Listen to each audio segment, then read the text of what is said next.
We are now live on Facebook. Okay. We are ready to go. So, All right. Well, first I want to apologize for a day full of technical difficulties. My staff and I are a little embarrassed, but we're here with you today. Thank you to those who decided to join us this afternoon. And I want to start by wishing all the mothers out there a happy Mother's Day, especially my mom, Sylvia Khamis, who I love dearly, and my beautiful wife, Juliana, who is in the next door, probably listening to me. Thank you for being great moms, and enjoy tomorrow. So for those of you who are unfamiliar, my staff is actually standing by to help us answer questions. So if you would write the comments, if you're on Facebook, in the questions, and so on Zoom, enter in the Q&A section.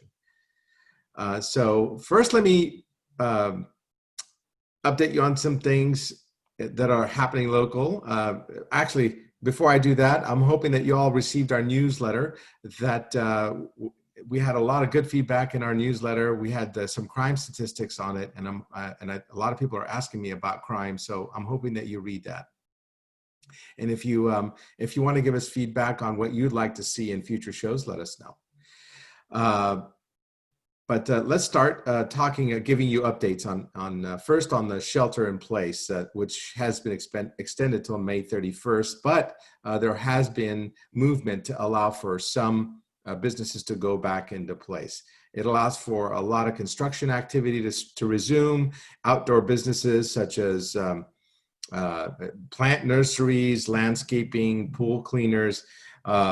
So I'm really happy to see a line out the door for Almeda Nursery here. You know, I know that there's a lot more questions that we're receiving on what businesses can open.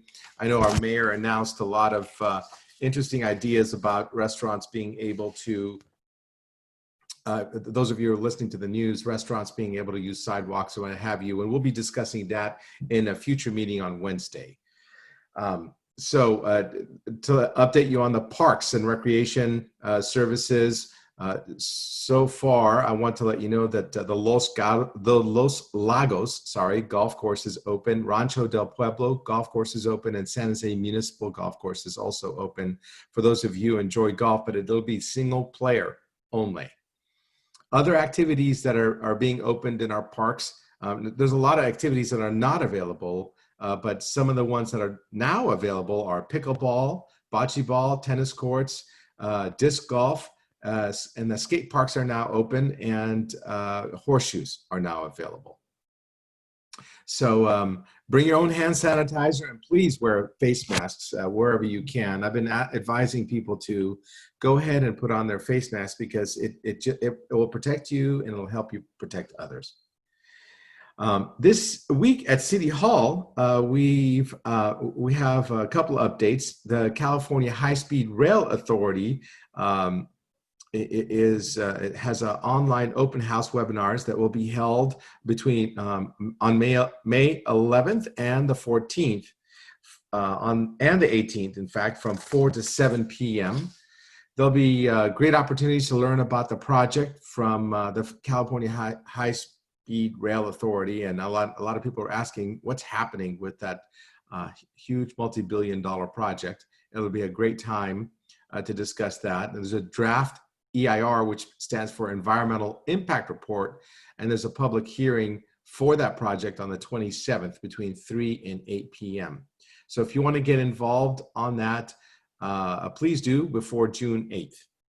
I'll be including follow-up on what's happening on the California High-Speed Rail Authority in the next newsletter. So if you missed this segment, you can see it in our newsletter. A lot of people have been asking us about pavement projects. When are they going to start? There's a lot of pavement dilapidated, Meridian. I get phone calls all the time. The Department of Transportation has released a new story map on our DOT website, and we're going to be including it in the next newsletter. And this highlights the next 3 years worth of projects for our district and the entire city. So you could see if your street is being paved, if you're, what's happening in your area. And that way it'll help you know what's happening in your neighborhoods. So and the goal is by 2028, we'll have repaved every road owned and managed by our city. That's well over 1,500 miles of local major streets. And that's that is due to several of the new taxes that have taken place. The SB1, the half-cent sales tax, and such. That's where that money is going. And so if you, and by the way, and that does not include our expressways. A lot of people always ask me about Alameda Expressway and Capitol Expressway. Those are not managed, in fact, by the city of San Jose. Those are county owned and controlled roads. And so we don't control those. And so those will not be on the list. That's because they are county roads. There's a rent increase moratorium until December 31st that passed last Tuesday. It applies to two types of rental units. One is mobile home parks and one is rent controlled buildings. Those are buildings that are built before 1979. And so owners of those buildings will not be allowed to raise rent until the end of December. And that passed recently.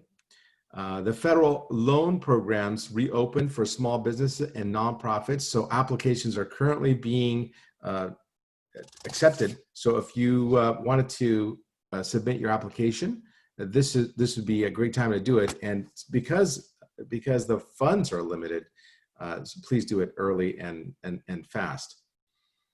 So let's shift gears, and I'm hoping the staff will start helping me get these questions that we're getting from the public, and we actually received several over the emails and on Nextdoor. Councilmember, this is Shane Patrick Coleman, our Chief of Staff. All right, Shane's on the line. I have one announcement to start, and that is we got a preview this week, Councilmember and I, of the budget for 2020-2021. That's the year that starts in July 1st. And unfortunately, there's about over $70 million budget gap that will need to be filled.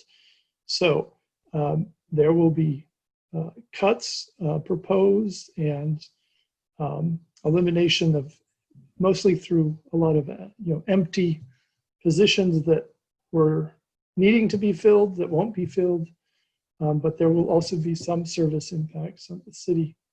One of the service impacts was the libraries that's being discussed, reducing hours by 4 hours a week.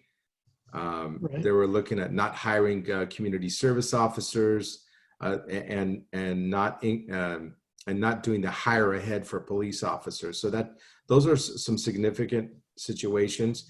Our council budgets are being reduced by $65,000 per council district. So there's going to be a lot of pain being felt, and we hope that it doesn't get worse. And the public will have an opportunity to hear more about this on Wednesday, the 13th from 6 to 8 p.m., Saturday, the 16th from 10 to noon, Monday, the 18th, 6 to 8 p.m., and Wednesday, the 20th, 6 to 8 p.m. Those are all community budget meetings.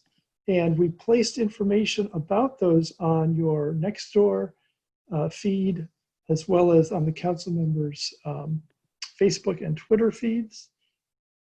And if you feel free to email us at district10, district10 at sanjoseca.gov. If you didn't see those posts or you don't subscribe to those services and you want a copy of those flyers. But it'll be important for the public to weigh in and let us know what your priorities are and your ideas for improving revenue, saving money, delivering services more efficiently. Yes, absolutely. Thank you, Shane, for that update. And let's start taking some questions. I see something here from Richard Sanders. He says the Santa Teresa Golf Course and the Springs Valley Golf Course are open as well. Well, those aren't city golf courses, but have fun out there and stay safe. Okay, so we're gonna switch it over to some Q&A. We have some questions that came in from email, through Facebook, through Nextdoor. So thank you everyone for submitting your questions. So we'll just jump right into it. In the meantime, if you do have any questions, please write them in the comments if you're on Facebook. If you're on Zoom, enter them in the Q&A section. Hopefully we can get to all your questions before the end of the day. And like the council member said, if we don't, we will get back to you. Someone from our staff will get back to you. So please leave your contact information. So first question we'll go to is from Nancy Lynn. She asked this via Zoom. What assistance would landlords receive with mortgage payments if tenants don't have to pay rent until the end of the year? Well, there's no technical assistance. I think business owners can apply for the SBA loans that we just discussed, and there could be a forbearance if you talk to your lender. And so there's no specific assistance, but we did eliminate the permitting fees if you decide to fix the units that you're renting out. And so there's no, and by the way, there is no elimination of rent. Renters are allowed to postpone paying their rent, but they're still obligated to pay that rent and work out the deal with the owner of the rental unit. So it's not rent forgiveness. It was just a rent increase moratorium so that they won't have higher rates this year. Okay, thank you for that. We have a question from Ram, who submitted this via email. He wants to know, when would restaurants be allowed to operate in a limited capacity for outdoor eating only? Well, we are going to be discussing that on Wednesday. The mayor and the committee that I serve on, we're going to be discussing allowing restaurants to use outdoor sidewalks, public spaces, in order, and maybe taking away parking spaces in front of businesses to allow for outdoor seating. And that is going to be discussed as we're streamlining the permitting process to do that. That'll be discussed on Wednesday at the Rules Committee meeting, and I'm definitely in favor of doing that. We must get our restaurants to have some seating capacity because, I too I miss eating out. I miss having a drink with my family and a meal out in public. It's just it's a shame. And now that the weather's good, I hope that we're able to use every space that we can to allow restaurants to open up, and I'll be supporting that effort. Okay, so we have Courtney, who just posted on Facebook. She asked, is there an exact map? I just saw a map and it looks like it goes straight through my brand new home. So I believe she's talking about the rail, and we will post a link for you, Courtney. And if you need any further assistance, please call our office. Is there anything you want to comment on that, council member? If you're talking about the California high-speed rail, there are some homes that are being discussed that will be purchased by the high. They're going to be eminent domain issues. But before we do that, you need to find out, and it's only near the Diridon station. They're looking at viaducts, and so it would be very important for you to find out exactly what the map looks like. But nowhere else in the city are we taking away. So if you live in District 10, there's no way you're getting your home. It's not going through your home. There's no segment of District 10 that's being removed for the purposes of the high-speed rail.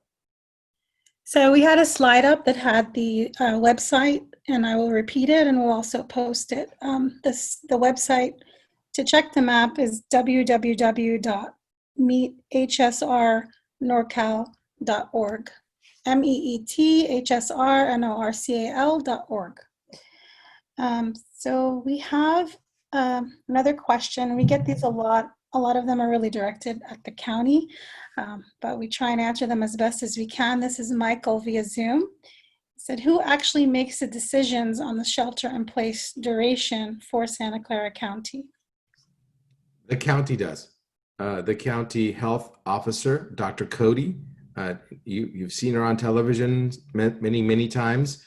So what happens is the state has their own advice, and the county can have stricter rules. So you'll see that there's some discrepancies between the county shelter-in-place orders and the state's shelter-in-place order. The city has no jurisdiction over that. It actually bugs me a little bit because I would like to see more done for some businesses like jewelers that you can go in by appointment, and people want to get married. They want to buy wedding rings. There's all kinds of activities that can be done safely that I wish our county would consider. Okay, this one has to do with the paving of the roads. This is Malcolm from next door. When will road work begin on Meridian? Well, I don't know if Enrique is on the line, but it is this year. We were so on Meridian. There's several sections of Meridian that are going to have different types of paving. One of them is going to be a sealer, and that's going to be from Camden all the way towards I think Redmond or Coleman, and then from Coleman to Blossom Hill, it's going to have a much more robust resurfacing treatment. And they're looking to add bicycle lanes in that area. On one side, they're going to have to remove the on-site street parking. And so we still have to have discussions with the owners of the houses that are adjacent to the area that we're putting a bicycle lane. But it will happen this year. We were originally projecting August, but now I think we're falling a little behind. I'd be surprised if we can get it done before September, but it will happen this year. Meridian, that is. Okay, and Enrique did comment, and the website to check is gis.sanjoseca.gov/maps/pave projects, PAVE projects. And we will also post that link. We have a question from Barbara. And again, this is slightly county related, but a lot of people ask this question. Is San Jose going to mandate and enforce wearing masks in indoor public spaces? Well, this is a county question.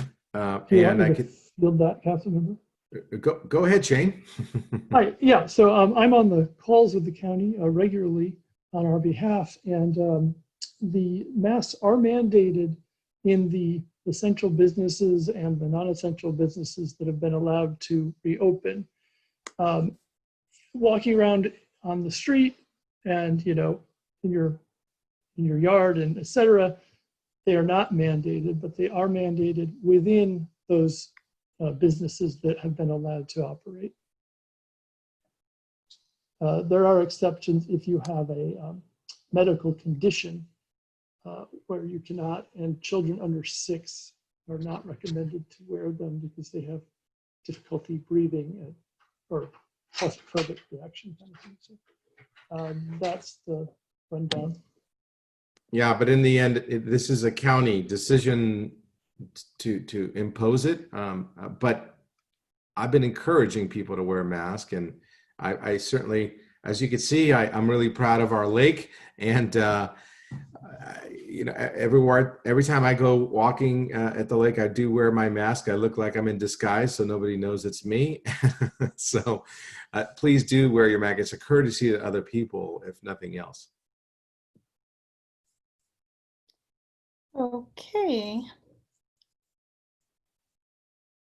This question came in through Facebook from Cheryl. What are the qualifications for having meals delivered? And if you'd like, I can, Shane or I can address that.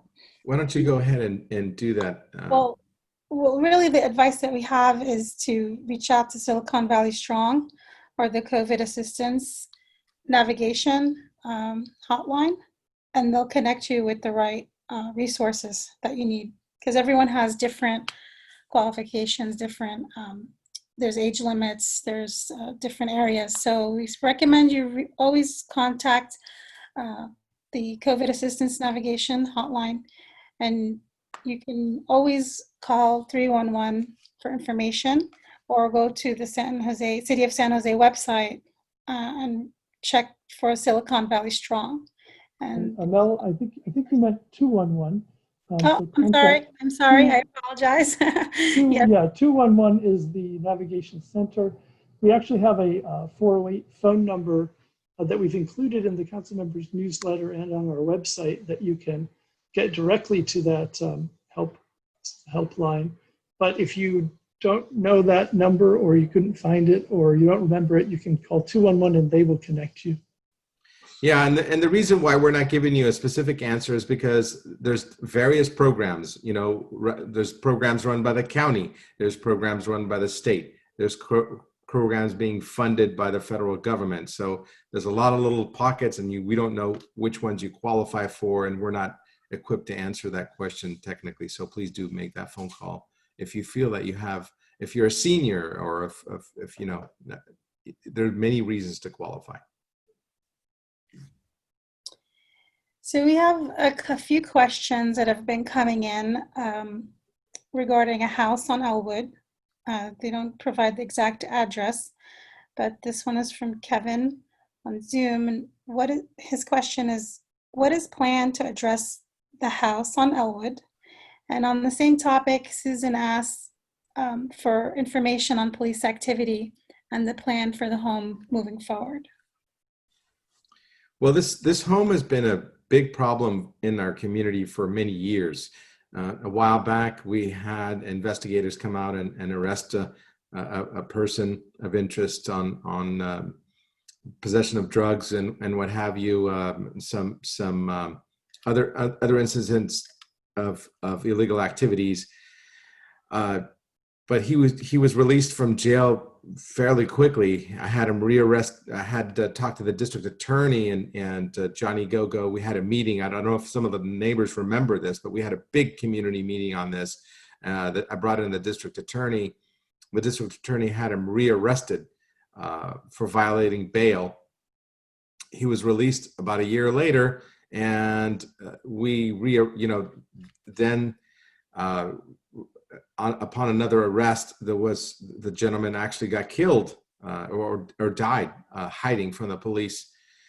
That house was still under surveillance, and we did make a couple more arrests in the last few weeks, and that's what all the activity is. We've had several incidences of people doing illegal activities. The police asked us not to discuss this publicly because we don't want to ruin any evidence, or we don't want to prejudge anything.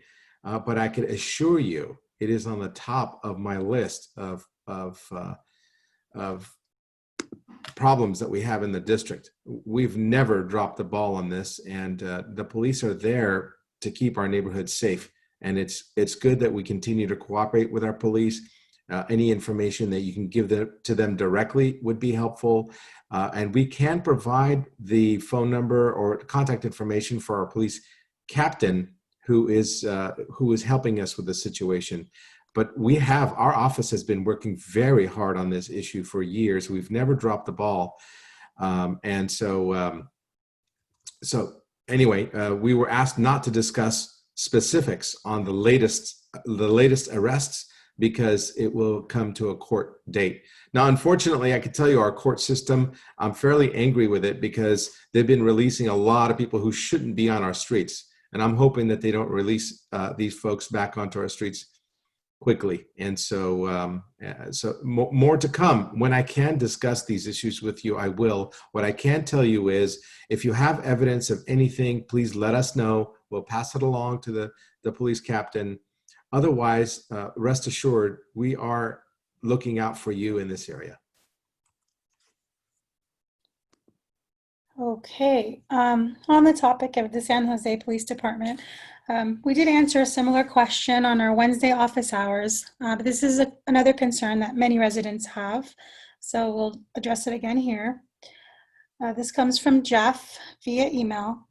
I have noticed in the last 3-4 months that San Jose Police Department helicopters are flying low through my neighborhood, usually at night, virtually every evening. What can be done to stop them from doing this, and why are they flying every night? Well, they're not flying for, they're not joyriding. They are actually protecting our community. I've asked them to increase the traffic enforcement, and we do not pursue we don't have high-speed chases here. So the best way to catch people who are speeding and driving recklessly is via the helicopter, and sometimes they fly to track the speeders. That's what they're there for. And so I'm personally the person who has asked for more enforcement, and this is how the police department chooses to enforce the speeders sometimes, or reckless drivers. They are, and I can tell you that the police department is making a lot of arrests and handing out a lot of tickets when it comes to traffic enforcement. I'm not going to ask them to stop patrolling our neighborhood. I know it may bother people, but it's just a part of them conducting their operations safely, and so that the speeders don't lose control and run into your house with their car. And that's the thing that we hope to avoid, or run over pedestrians or things like that. Okay, to go back to the topic we were just discussing on the Elwood House, there's a similar question that Carlos just asked on Facebook. If we have another house like this on our block, who can we contact? Well, let us know, and we'll be happy to talk to our police captain. We have a meeting. I have a meeting with our police captain and our police chief once a month. We can elevate this very, very quickly. Just let us know what's going on. We've been very successful. We've found, from neighbors like yourselves, just telling us about it, we've found a lot of drug activity, gambling establishments. I can't believe I'm saying this about my district, but we found a lot of criminal activity besides drugs. And so just let us know, and we'll be happy to elevate it and hopefully get somebody on the case. Okay, this comes from Elena on Nextdoor. Is there a number to call regarding the homeless encampments near Almaden Expressway and Highway 85 and Highway 87 near Capitol Expressway? You can see the encampment when driving north on Highway 87. Well, I could tell you that I've called I see that almost every day, and I know the ones that are on 87 near Gunderson as well, and near Branham. Please do call 211 or 311. And what I can tell you is that they are not doing abatements, meaning that they're not telling them that they have to leave. What our city is doing is offering them shelter. Now, we have lots of empty shelters, including a portion of the convention center. We have a lot of motel and hotels being rented for our homeless community, but some of them don't want to get off the streets and choose to do that. Now, in the meantime, we are providing them with garbage facilities so that they can throw away their trash. And so please do call, but I could tell you on those two particular areas, we've had several people call, and I could tell you that they're not being removed because we stopped removing homeless encampments, but we are still offering them services. And there's never been more. There's so much services right now that I think the ones that are out there still are the ones who don't want to be sheltered. Okay, and we were also given an email from one of our fellow staffers, Enrique, who works on this issue. He provided us with the email homelessconcerns@sanjoseca.gov. So you can email homelessconcerns@sanjoseca.gov, or you can call 408-975-1440. And as the council member stated, you can always call 311 as well. And if you'd like, you can CC my office. That's johnny.khamis@sanjoseca.gov, so that, you know, I could tell you that we are very aware and have reported these, even on I have personally reported 2 of them. So this is a comment from Marola on Nextdoor. It's a request. She says, please have the Santa Clara Water District do something about the algae filling up our beautiful pond. Even the geese are now completely gone. So what suggestions do you have to someone who has an issue like that? What should they do next? Well, the water district actually has their own elected officials, and we'll be happy to send our elected official. I guess it depends on which part of my district you live in. We have a couple of elected officials that represent us, but let them know. But I saw them working on the lake today on the solar bees, and I know that I saw a lot of geese. I could tell you that the lake is full of geese, a lot of baby geese out there. So I'm not sure exactly why you don't see any geese, but I do. They're saying that there's algae in her pond. Yeah. Well, yeah. Algae does happen when the sun comes out, and there's a lot of pollutants. And one of the reasons there are algae is because of the geese polluting the lake. It's polluting the pond itself. And so, but please do report it to the water district, and we can get you the phone number and email addresses. Okay. This comes from Joy, who submitted her question via email. I would like to know how collectively, as a district, we can let the County of Santa Clara Public Health Department know that the guidelines to allow the county to reopen is unreasonable, given the resources for testing. Her question is, what are options to express our need to adjust the guidelines for testing and reopen our county? So the county has its own website that you can log on to and you can write emails directly to Dr. Cody. She's actually in charge. And you also have a county supervisor in our area, County Supervisor Mike Wasserman. Those are all people who will answer your emails. I think that's a good idea, and I think you should be a little more specific. I'm sure that you will be told that testing is underway, and I can tell you that Google is providing free testing in some sites right now. We're so proud of them to actually provide that service to our community. They've been doing that at the Santa Clara County Fairgrounds for a little while, and there are other companies that are pitching in for testing. So testing has increased. We just need safer. I think we just need an opportunity to allow for safe ways to go into businesses. And I've actually personally written a letter. This like my 3rd letter asking specific types of industries to open up. I think we wrote one about the jewelers and flower shops this week. I've previously written about construction industry. And so please do write letters. Let them know, hey, I think we could do this business this way safely.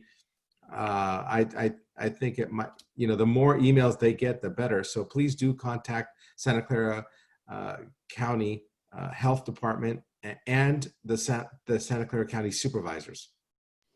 Councilmember, if they visit sccgov.org, and they click on the COVID-19 link at the banner at the top, they get to the COVID-19 page. There is an opportunity there to ask a question or make a comment. They have a web form. Those go right to the emergency team there that makes these decisions. There's also an email address if you want to use that. When you get to that web form, in the introduction, they give you the email address if you'd rather email. We've had people, small business owners, email them very specific plans of how they could open safely and promoted great ideas. And as the council member has said, he has also advocated for the safe opening of things like construction and golf courses and whatnot, which we've seen them actually do. So we're happy to see that it has an effect. So keep the emails coming and comments coming. Yeah, we do want business to go back to doing business, but we want them to do it safely. And so there are businesses that I think they can open up safely. And we've been providing our comments, so please continue to provide yours. They are the final decision makers, and so please do be vocal. Okay, we're going to take a question from Gene. He's on our Zoom webinar right now.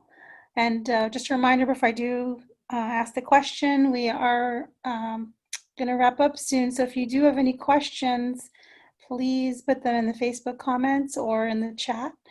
So this question from Jean is, what exit trigger do you suggest for the trailers at Happy Hollow? And I do believe that Enrique from our staff is working with housing on that, but Shane may want to clarify. But the question is, what exit triggers do you suggest for the trailers at Happy Hollow? Well, for me, there's a lot of opportunity for people to be housed. I'm glad they're in trailers for now, but we need to look for opportunities to house them permanently. It's primarily the county's responsibility to house the unhoused and to find them services that they need. I think we have to find them permanent solutions, and I don't think that trailers at Happy Hollow are going to be a permanent solution. I don't know what the trigger is. I don't know if the folks from my office have any different viewpoints, but I share your concern. I think we need to look for ways to open up Happy Hollow, and I think that could be a good trigger point we're going to need parking for the Happy Hollow patrons, and that could be the trigger point for them to move. I don't know, but any Enrique or Shane, do you guys want to chime in? Or this is Shane, and yeah, so we have asked those questions. Jean submitted several actually very well formulated questions, and she's on the line if we want to hear from her. But we've submitted those to housing because housing has to come up with that formulation in conjunction with the Parks Department, who runs the Happy Hollow Park and Zoo. Because if it's allowed to open at some point, there has to be, obviously they'll need parking for it to operate successfully. And it's a big part of the park's budget, I think of 40%. And it basically pays for itself to break even, so it doesn't really cost the taxpayers to operate Happy Hollow. It's a break-even type operation. But without visitors, it won't be. Yeah. Well, it's a goal of mine. I hope that the county could find sites for these. I just mentioned the county fair. I think they have a huge parking lot that could be used for some of these trailers. I'm hoping that they think about that, or other sites.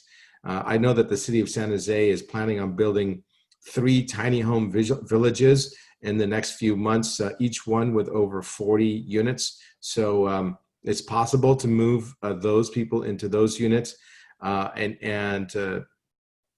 Quite frankly, we're looking for ways to house our unhoused. And a great place to start talking to would be the housing department. We will let you know what we think, but I agree with those folks who are concerned about Happy Hollow. And quite frankly, we don't know when Happy Hollow is going to open. So the trigger might be the opening day of Happy Hollow. Okay, and we had Enrique also chime in and say that housing will put out an FAQ on this. He just doesn't know when, but of course, once it does come out, we'll definitely put it in our newsletter and on our website. I have a question here from Bill and Linda. This is completely changing topic. Has PG&E done anything to isolate the area southeast of Almaden Expressway with underground utilities from losing power during the PSPS wind events? Areas directly across the expressway do not lose power, but the southeast side does, even though this distribution center is underground. If nothing has been done, are there plans to correct, and when? Well, that's a great question. I don't know the answer. I know that I see PG&E trucks all the time out there, but maybe we can send that email to our PG&E representative, government affairs representative, and we'll get back to you. Please make sure you give us your email so that we can get back to you. Okay, we are going to unmute Edward, who's on the line with us, and ask him a question. Well, he has a question to ask you. Sorry. Will the Edward? restaurant meeting you mentioned get streamed on Zoom? So this is the Rules Committee meeting of San Jose, and it will be on Zoom. Yes, it will be on Wednesday at 2 p.m. It's a subcommittee of the entire council, and we'll be discussing a memo from the mayor on that day. Yes, so you could definitely chime in. We have a lot of people that do chime in and comment on that. So Wednesday, 2 p.m. And Shane, how can we, and we'll advertise the Rules Committee meeting. Should we put that on our Facebook and other things so if people want to chime in on the Rules Committee meeting? We can put a link to the agenda, and on the agenda document, it will give you all the instructions on how to get into that meeting through the various ways to do so. And you can even offer public comment. Yeah, I can tell you that our restaurateurs are extremely concerned, especially the sit-down restaurateurs. I got a scathing text today from one of the restaurant owners saying that, you know what, I'm going to open without you. And I said, well, you know, I can't tell you to open. So, so in any case, I know that they're getting very frustrated, and even the loans that they're getting are not going to be enough to hold them from going belly up for much longer. So we have to do what we can to get the restaurants open. And we're going to try. Okay.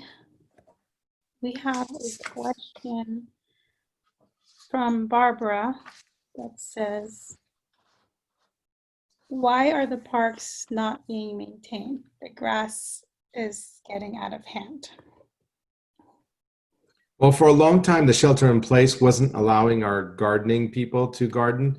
But as of last week, you should see a significant improvement because the outdoor activities for gardening and lawn maintenance has resumed. So our folks are back in full speed. In fact, I walked the Almaden Lake today, and the lawn seems to be trimmed at Almaden Lake. And so there are things happening with that. So the main reason was the shelter in place. Lawn maintenance was not an essential service. So that's what happened. Okay, that is all the time that we have today for questions. Thank you, everyone, for joining. We have some closing remarks and announcements from the council member. Thank you to everyone on Zoom with your questions, on Nextdoor, on Facebook, and by email. Yeah, well, and again, I apologize to everybody who tuned in this morning, hoping to talk then. And I really appreciate those people who hung in there and dialed in today in the evening for our makeup session here. Happy Mother's Day to all the mothers out there, and we celebrate all of you. Please join me on Tuesday, May 14th at 6 p.m. for our Community Connections virtual chat with Rosalind Huey from our Planning, Building, and Code Enforcement. This is a great opportunity to talk about permits and building and code enforcement. She is one of the great people at our community, in our city staff, and one of the busiest departments. She handles one of the busiest departments in the city. So tune in for that, 6 p.m. Get your questions answered, whether you're talking about ADUs or the guy who's parked on your in your neighborhood for too long. And then check out my newsletter, and whether you get it or not, you can see it on the website. Please, and future Community Connection segments, we're going to be looking for our librarians and guest speakers from the Parks Department, financial advisors, and even a Pilates class. Yes, a Pilates class. I may not be doing it, but we're going to be having it. So visit us soon, and stay healthy and stay safe. Thank you very much for joining us.